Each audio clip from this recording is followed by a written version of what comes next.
Technology module is divided into 6 parts. First part में हम space technology के बारे में पढ़ते हैं, सेकंड पार्ट में defence, third part energy, fourth part में हम पढ़ते हैं डिजिटल टेक्नोलॉजी के बारे में, fifth part is about health and biotechnology, and sixth part some miscellaneous technology including nano technology, earth sciences and etcetera, जिसमें से अभी हम डिस्कस करने वाले हैं related to health and biotechnology. इसमें हेल्थ एंड बायोटेक्नोलॉजी को डिवाइड किया हुआ है 2 पार्ट्स में, एक है बायोटेक्नोलॉजी एंड दूसरा हेल्थ। बायोटेक्नोलॉजी विच इज सब part number 1 of this part number 5 divided into 6 concepts. First concept जिसमें हम पढ़ेंगे basics of biotechnology, then department of biotechnology, then cell biology and human reproduction, then हम पढ़ेंगे principles of biotechnology, applications of biotechnology and vaccine, and then last will be achievements in biotechnology. So in this way ये जो biotechnology का module है वो prelims के लिए भी तैयार हो जाएगा और मेंस के लिए भी तैयार हो जाएगा, ठीक है। So let's start with the biotechnology. But biotechnology को समझने के लिए पहले हमें कुछ बेसिक बायोलॉजी समझनी पड़ेगी। सेल्स के बारे में समझना पड़ेगा, सेल के डिफरेंट न्यूक्लियस के बारे में, क्रोमोसोम्स के बारे में, इन चीज़ के बारे में हमें पहले समझना पड़ेगा, देन हमें बायोटेक्नोलॉजी समझ आएगी। और इस बेसिक बायोलॉजी से भी क्वेश्चंस बनते हैं, स्पेशली स्टेट पीसीएस में भी बहुत सारे क्वेश्चंस बनते हैं और यूपीएससी में भी कभी कभार क्वेश्चंस बनते हैं। So let's begin with the basics of biotechnology. So basic की जब हम बात करते हैं तो हम समझते हैं पहले सेल के बारे में। अब देखिए, this is the structure of cell. Cell बना है डिफरेंट कंपोनेंट से। फॉर एग्जांपल ये जो आउटर कवरिंग हमें दिख रही है, this is the cell membrane. Cell membrane एक लेयर है जो कि सेलेक्टिवली परमिएबल होती है, बट हमें ये याद रखने की ज़रूरत नहीं है। सेलेक्टिवली परमिएबल का मतलब है कुछ ही चीज़ों को वो एंटर करने देती है अपने अंदर और कुछ ही चीज़ों को वो बाहर निकलने देती है। Cell actually is the basic unit of life. ये हमने कभी ना कभार पढ़ा है ना। Cell is the basic unit of life which is fundamental unit of life. मतलब हमारी जो बॉडी है वो सेल्स से मिलकर बनी हुई है। जैसे एक बिल्डिंग जो है वो ईंटों को जोड़ जोड़ कर बनी हुई है, ऐसी हमारी बॉडी सेल्स से मिलकर बनी है। सेल से टिश्यूज बनते हैं, टिश्यूज से फिर ऑर्गन्स बनते हैं, एंड देन ऑर्गन से ऑर्गन सिस्टम बनते हैं। हमारी बॉडी पूरी ऑर्गन सिस्टम की बनी हुई है। तो ये था cell is the basic unit of life. और जो सेल की आउटर मोस्ट कवरिंग है वो है सेल मेम्ब्रेन। देन हम अगर एंटर करते हैं सेल के अंदर तो सब अंदर है न्यूक्लियस। न्यूक्लियस क्या है? न्यूक्लियस को कहते हैं brain of the cell. Brain of the cell का मतलब, ब्रेन ऑफ द सेल का मतलब न्यूक्लियस पूरे सेल के फंक्शंस को कंट्रोल करेगा। तो सेल के अंदर जो भी फंक्शंस होंगे वो कंट्रोल किया जाएगा न्यूक्लियस के द्वारा। So it controls the cellular functions. Then apart from these two there are other different बहुत सारा मटेरियल है सेल के अंदर। उसको हम पूरे मटेरियल को apart from this cell membrane जो भी सेल के अंदर है उसको हम कहते हैं साइटोप्लाज्म। बट अगेन ये इंपॉर्टेंट नहीं है, आपको याद रखने की जरूरत नहीं है। सेल ऑर्गेनेलीज भी हैं सेल के अंदर। फॉर एग्जाम्पल हमने बचपन से सुना हुआ है एग्जाम्पल माइटोकॉन्ड्रिया। माइटोकॉन्ड्रिया का नाम हमने 8th 9th से सुना हुआ है। And mitochondria is the powerhouse of cell. But again these are not important. इससे बहुत सारे क्वेश्चंस नहीं पूछे जाते, बट ये हमें पहले समझना जरूरी था कि सेल के कौन कौन से पार्ट्स हैं जो इम्पॉर्टेंट है। नाउ सेल के बेसिक्स समझने के बाद अब हमें ये समझना जरूरी है कि हमारी बॉडी में ग्रोथ क्यों होती है। तो देखो, जब हम बचपन में होते हैं तो हमारी बॉडी का साइज या हम बॉडी के हर पार्ट का साइज छोटा होता है। हमारे हाथ का साइज छोटा होता है, हमारी नोज का साइज छोटा होता है। बट विद द टाइम जैसे जैसे सेल ग्रोथ होती है, सेल ग्रोथ कैसे होती है? तो सेल ग्रोथ होगी, एक सेल्स टूटेगा, 2 सेल में 2 सेल बनेंगे, देन ये 2 सेल अगेन 2 सेल बनाएंगे। तो ऐसे ऐसे करके सेल ग्रोथ होती है। तो हमारे बॉडी पार्ट्स का साइज भी बढ़ता है और फिर हमारी ग्रोथ होती है। इस डिवीजन में जब सेल का डिवीजन हो रहा है, सेल की ग्रोथ हो रही है, इस डिवीजन में कुछ इंफॉर्मेशन है सेल के अंदर जो स्टोर्ड है। देखो, सेल से सेल बनेगा। जब सेल से सेल बनेगा तो कुछ इंफॉर्मेशन होगी सेल के अंदर, वो ट्रांसमिट होनी जरूरी है। उसका ट्रांसमिशन ज़रूरी है। तो वो ट्रांसमिशन होने के लिए सेल के अंदर इंफॉर्मेशन का स्टोरेज ज़रूरी है, और वो सेल के अंदर स्टोर होती है इंफॉर्मेशन इनसाइड दी डीएनए, और उसको अभी हम पढ़ेंगे, है ना। डीएनए के अंदर ही जो इन्फॉर्मेशन होती है सेल के बारे में, हर चीज़ के बारे में वो स्टोर होती है, वो उसको हम आगे पढ़ने वाले, ठीक है। So growth can occur only when cell reproduce. तो ये सेल रिप्रोड्यूस किया, इसने 2 सेल बनाए, देन 2 सेल ने आगे रिप्रोड्यूस किया, 4 सेल बनाए, ऐसे, यू नो। सो ग्रोथ करने के लिए सेल का डिवीजन होना, सेल को रिप्रोड्यूस करना जरूरी है। Then important information to run the cell has to go from one cell to next cell, क्योंकि वो जो information है जो एक सेल में stored है, जो एक सेल में है, वो दूसरे सेल में जानी ज़रूरी है, क्योंकि उस information के बिना सेल का फंक्शन करना नामुमकिन हो जाएगा, इम्पॉसिबल हो जाएगा। तो वो इन्फॉर्मेशन को ट्रांसमिट होना ज़रूरी है। This information need to be stored somewhere, जिसको मैंने बताया कि वो डीएनए के अंदर इन्फॉर्मेशन स्टोर होती है। अब हम देखेंगे कि ये इन्फॉर्मेशन कैसे ट्रांसमिट हो रही है, कैसे एक सेल से और सेल में जो रिप्रोडक्शन के बाद सेल बन रहे हैं उनमें ये कैसे ट्रांसमिट हो रही है इन्फॉर्मेशन। तो जैसा मैंने आपको बताया कि जो इंपॉर्टेंट इंफॉर्मेशन है सेल की, वो डीएनए के अंदर स्टोर्ड होती है। What is DNA? DNA is information. Actually DNA is information. जो डीएनए है वो इंफॉर्मेशन है। डीएनए की फुल फॉर्म है deoxyribonucleic acid. So DNA deoxyribonucleic acid. तो राइबो इज शुगर हेयर, इसमें न्यूक्लिक भी आ रहा है, तो nucleus and acid, it is acidic in nature, ठीक है। इसको याद रखने की जरूरत नहीं है। DNA is information and DNA की फुल फॉर्म डीऑक्सीराइबोन्यूक्लिक एसिड, बचपन से पढ़ा हमने। Now see, the DNA is double helix structure. ये स्ट्रक्चर डबल हेलिक्स है। डबल हेलिक्स मतलब एक हेलिकल एंड सेकेंड वाला, ठीक है। तो ये डबल हेलिकल स्ट्रक्चर है। नाउ क्योंकि डीएनए डबल हेलिकल स्ट्रक्चर है, ये डबल हेलिकल स्ट्रक्चर क्यों है? क्योंकि double helical structure is stable, है ना। सिंगल हेलिकल स्ट्रक्चर बहुत अनस्टेबल होता है, इसको याद रखने की जरूरत नहीं है। अब बट याद क्या रखना है हमें कि DNA is information, DNA is double helical structure, and problem with DNA is too long. बहुत लंबा होता है डीएनए, और उस लंबे डीएनए को हमें फिट करना है इनसाइड अ स्मॉल सेल, है ना। स्मॉल सेल के अंदर डीएनए को हमें फिट करना है। अब कोई बोल देगा कि नहीं आधा ही डीएनए फिट कर दो, है ना, पूरा डीएनए फिट करने की जरूरत नहीं है। बट ऐसा नहीं हो सकता।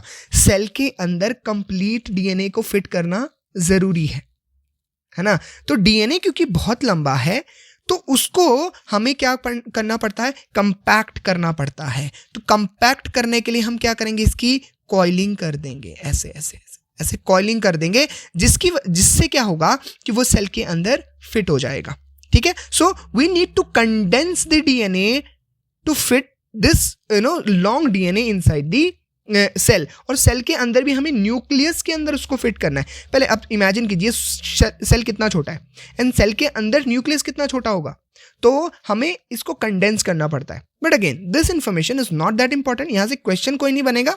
जस्ट नीड टू रिमेंबर कि DNA is information and DNA के अंदर जो डीएनए है वो बहुत लॉन्ग है, तो उसको कंडेंस करना पड़ेगा, है ना। अभी उसका हमें आगे फंक्शन पता चलेगा कि ये कंडेंसेशन क्यों हो रही है, and then we will study that how DNA is converting into RNA and then RNA into protein. वो आगे हम पढ़ने वाले हैं। देखिए स्ट्रक्चर में दिया हुआ है डीएनए कैसे कंडेंस हो रहा है ना। यहाँ पर थोड़ा single DNA and then with the condensation how compact it has been, कितना कंपैक्ट हो गया है डीएनए कंडेंस हो के, एंड देन लास्टली ये क्रोमोसोम में कन्वर्ट हो जाता है। तो डीएनए को कंडेंस कैसे करते हैं? देखो डीएनए उसको कंडेंसेशन करेंगे और क्या बनाएंगे? क्रोमैटिन। डीएनए कंडेंस्ड फॉर्म में क्रोमैटिन में बदलेगा एंड फर्दर इसको कंडेंस करेंगे तो क्रोमोसोम्स में कन्वर्ट हो जाएगा। ये आपको याद होना चाहिए क्योंकि स्टेट पीसीएस में इससे क्वेश्चंस पूछे जाते हैं और यूपीएससी में भी वो कभी कभार ऐसे क्वेश्चंस पूछ सकते हैं। तो डीएनए को कंडेंस करें, क्रोमैटिन बनता है एंड क्रोमैटिन को फर्दर कंडेंस करके क्रोमोसोम्स बनते हैं, ठीक है। चलो सेम प्रोसेस को हम सेल के अंदर देखते हैं। देखो ये सेल था, ये सेल मेम्ब्रेन थी, आउटर कवरिंग सेल मेम्ब्रेन, और ये सेल के अंदर हमने पढ़ा न्यूक्लियस। नाउ न्यूक्लियस के अंदर क्या हो रहा है इनसाइड द न्यूक्लियस, देखते हैं। न्यूक्लियस के अंदर दो चीजें, एक तो है nucleolus, it is a part of nucleus, nucleus के अंदर एक न्यूक्लियोलस है, और दूसरा जो है वो है chromatin. Chromatin what? Chromatin is what? Chromatin is condensed DNA. Chromatin is DNA but वो कंडेंस्ड फॉर्म में है, इसलिए उसका नाम चेंज करके हमने क्या रख दिया? क्रोमेटिन। ठीक है, तो ये न्यूक्लियस के अंदर ये प्रोसेस चल रही है। Now till now what we have discussed that DNA is information, and for proper functioning of cell DNA का ट्रांसफर होना from one cell to another cell, है ना, from parent cell to progeny cell is important, क्योंकि अगर DNA का transfer नहीं होगा तो जो प्रोजेनी सेल होगा, जो बेबी सेल है, जो नया सेल बन के आया है, वो प्रॉपर फंक्शन नहीं कर पाएगा। तो डीएनए का ट्रांसफर जरूरी है। नाउ डीएनए का ट्रांसफर डीएनए के फॉर्म में नहीं होता, है ना, डीएनए का ट्रांसफर डीएनए के फॉर्म में नहीं होता, तो किस फॉर्म में होता है उसको हम पढ़ने वाले हैं। देखो, तो होगा क्या? डीएनए का ट्रांसक्रिप्शन होगा, वो आरएनए में कन्वर्ट होगा। What is RNA? RNA is ribonucleic acid. So DNA, this transcription, remember this term transcription, वैसे याद हो जाएगा धीरे धीरे, क्योंकि ये ट्रांसक्रिप्शन ट्रांसलेशन बहुत बार आएगा बायोटेक्नोलॉजी में, तो धीरे धीरे आपको ये याद हो जाएगा। डीएनए का ट्रांसक्रिप्शन होके आरएनए में कन्वर्ट हुआ, दिस ट्रांसक्रिप्शन ये नाम है ना, प्रोसेस का नाम है। देन फ्रॉम दिस आरएनए एक नई प्रोसेस का नाम है ट्रांसलेशन। तो आरएनए से प्रोटीन बनता है थ्रू ट्रांसलेशन। तो डीएनए ट्रांसक्रिप्शन बना RNA, RNA is ribonucleic acid, and then from RNA translate हुआ इनटू प्रोटीन। अच्छा, डीएनए से सीधा डीएनए ट्रांसफर क्यों नहीं हुआ? Because DNA is very stable form. तो जो पेरेंट सेल है उससे सीधा प्रोजेनी सेल में इसलिए डीएनए नहीं गया because DNA is very stable. तो उसको कन्वर्ट करना from DNA to RNA, RNA to protein is important. Now you may be having a question कि यहां पे प्रोटीन बनाने की क्या जरूरत है, प्रोटीन क्यों? तो अब हम समझते हैं प्रोटीन क्यों। So protein is a type of enzyme. अब देखो, ये वाली प्रोसेस हमारी बॉडी के अंदर डेली होती है। जब हम खाना खाते हैं तो from sucrose to energy, sucrose to energy, है ना, सुक्रोज जब हम खाना खाते हैं तो हमारी बॉडी में जब हम खाना खाते हैं तो सबसे पहले जो डाइजेशन के दौरान सुक्रोज फॉर्म होता है, देन उस पर एक एंजाइम काम करता है विच इज सुक्रेज। वो कन्वर्ट करता है इस सुक्रोज को ग्लूकोज में, देन ग्लूकोज पे भी एक एंजाइम काम करता है और वो इसको कन्वर्ट करता है एनर्जी में।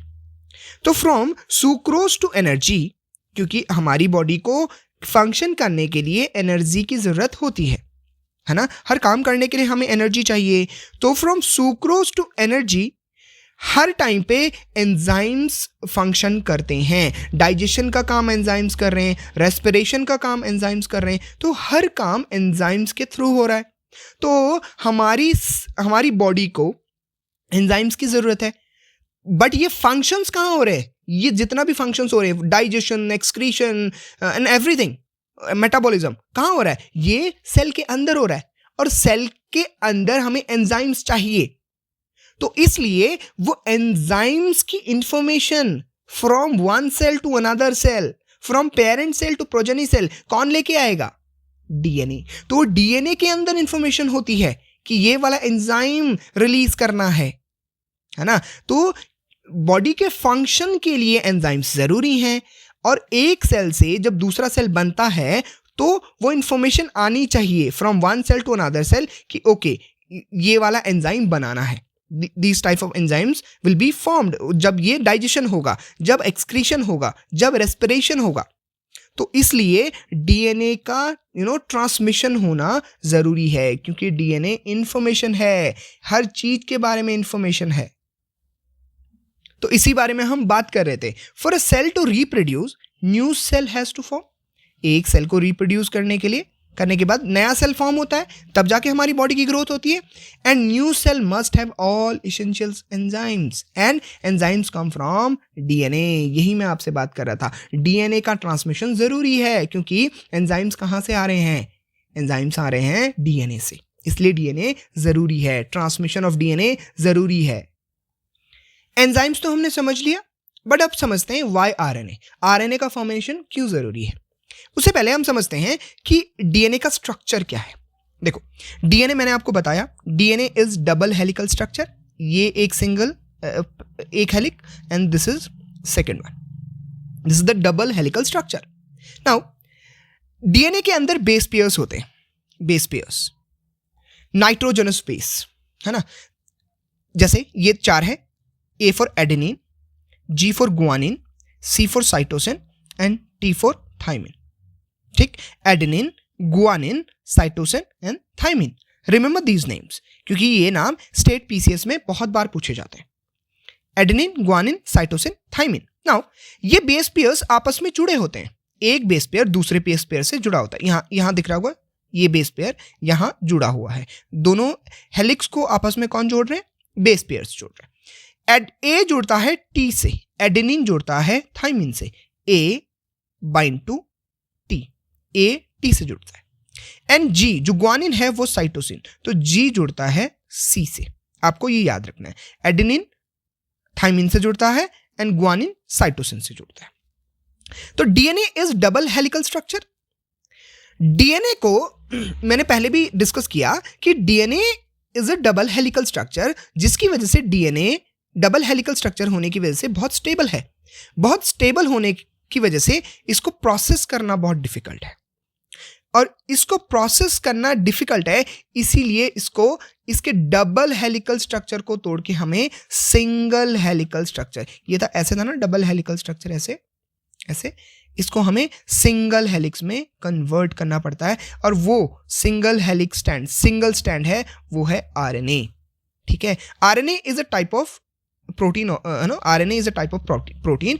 तो क्योंकि हमने ये समझा यहाँ पे कि आरएनए की जरूरत क्यों है, आरएनए की जरूरत इसलिए क्योंकि डीएनए बहुत स्टेबल है, स्टेबल होने की वजह से इसको प्रोसेस करना बहुत डिफिकल्ट है, प्रोसेस करना डिफिकल्ट है, इसलिए हमें इसको सिंगल स्टैंड में कन्वर्ट करना पड़ता है, जिससे कि हम आराम से फिर एंजाइम्स बना सकें।